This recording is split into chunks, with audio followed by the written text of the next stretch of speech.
Hello friends, in this lecture we will take a look at CSS padding.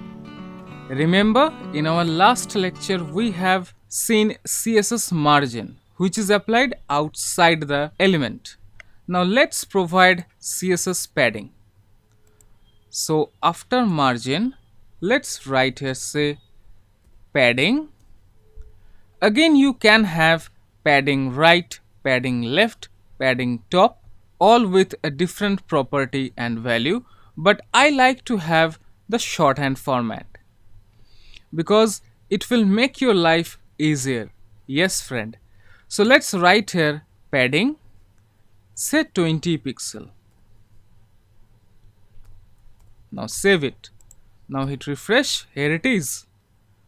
So what is this? You can see that the width and height has increased. So what is this? Let me comment it. So let's save it and hit refresh. See, now it is this, and when you are uncommenting it, now let's save it, hit refresh, here it is. So what is happening? This is the space which is applied inside the element, not outside. When you want to provide space outside the element, you need to provide margin.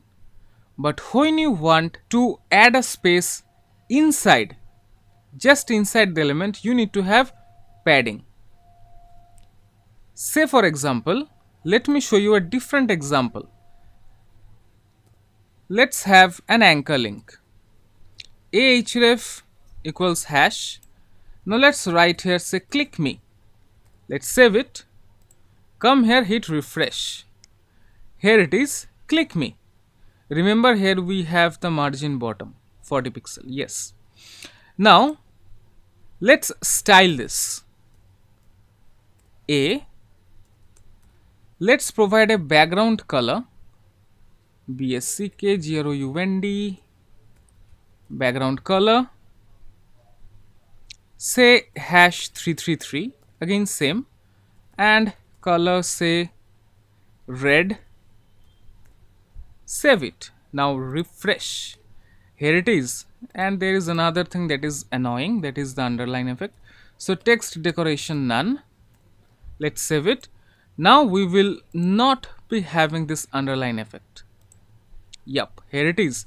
Now see, the button, if it is a button, then it's not looking that good, right?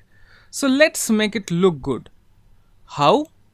Let's provide a padding of say top and bottom say 5 pixel and right and left say 30 pixel. Yes friend, this is how also you can use padding. So when you are providing 4 values, it is the top, right, bottom, left.